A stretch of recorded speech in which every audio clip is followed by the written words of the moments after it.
Welcome to another episode of GitHub Copilot. In today's episode, we will look into how GitHub Copilot can help us in test-driven development. As you all may know, test-driven development starts with generation of unit test cases. Once the unit test cases are ready, we create the code which match or which can be tested with these unit test cases. The code then goes for a refactoring. If any changes on the code, that will trigger another set of unit test cases. Sometimes we start adding unit test cases directly as an enhancement feature, then modify the code accordingly. So for exploring this scenario, a test-driven approach will take a problem statement for creating a password validator. The validator will check different elements like the number of characters, the different characters inside like a capital letter, lowercase and everything. These are the conditions we are going to check it. So let us see how Copilot is going to help us with test-driven development. So I am directly going to the .NET project here. I have a project Hello World with a validator class, a blank class right now and a test class. So we'll start with the unit test cases which is required for this password validation. So let me provide the prompt for generating a unit test case based on XUnit framework, and that needs to check password validator. So we are starting with unit test cases. There is no method or function defined as of now. Based on these conditions, the unit test cases will be created.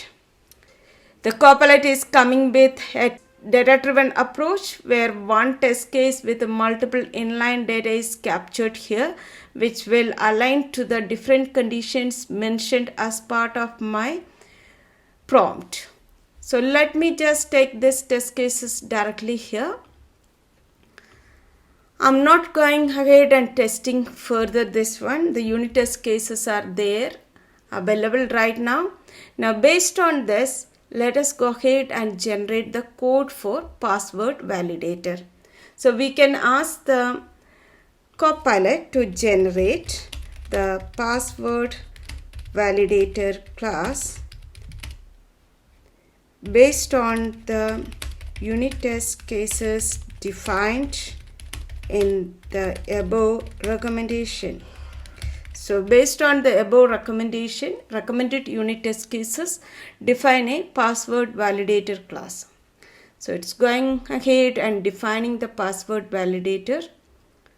With the regex model it's followed, and it's checking whether the password is null or empty, 8 characters, and at least one uppercase, lowercase, one digit and one underscore. These are the requirements we passed as part of the initial prompt. You can see here whatever the prompt we passed for the unit test case, exactly the same is captured for the code generation. So let us replace this with the new function code. So we generated the unit test first, then went ahead and generated the password validator class. You can go ahead and build the password validator using .NET build. I am using a .NET function. So it's going to build the password validator method. It's built completely. The build is succeeded. Now let us detect the test cases associated with this particular one. Let us go ahead and execute the test cases. All the test cases are executing in parallel. We have the test execution going on in parallel against the validator class. It's passed. All the test cases are passed right now. Now I'm going back to this test method and going ahead and adding the last condition in our requirement.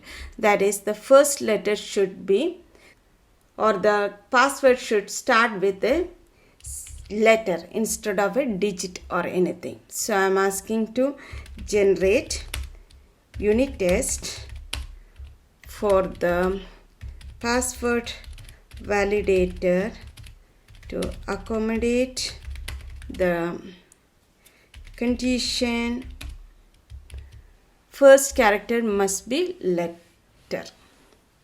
So I am going to generate another set of unit test case which gives a new unit test where the first letter should start with the text.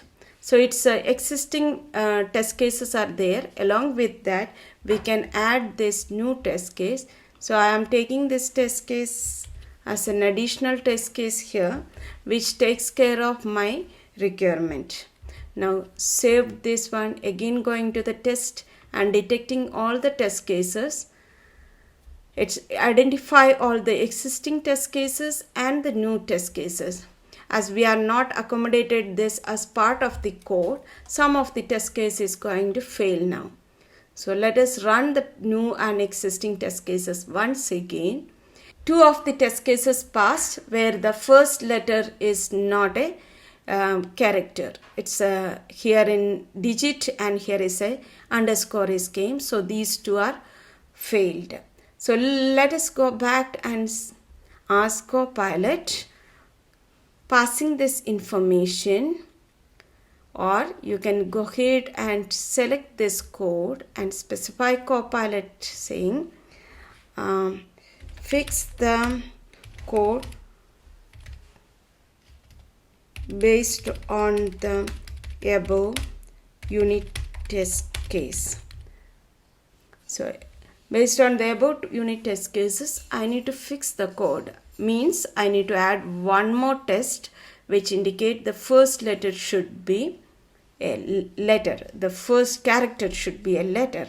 So that is not captured right now.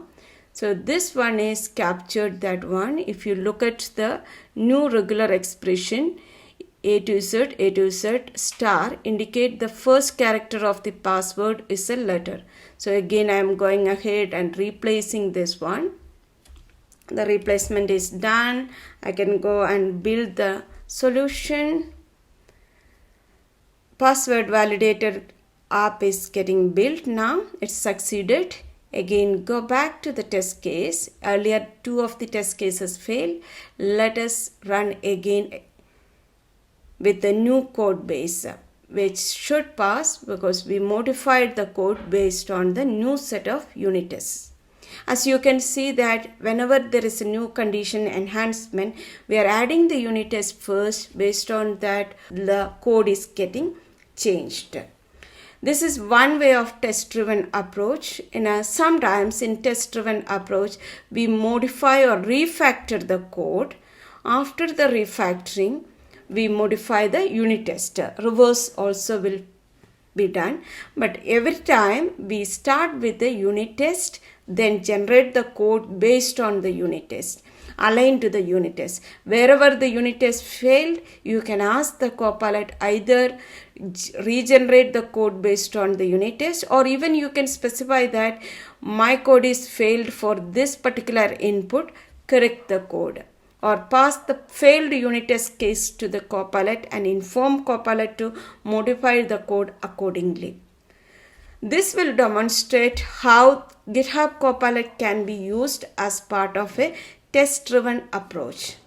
Thank you.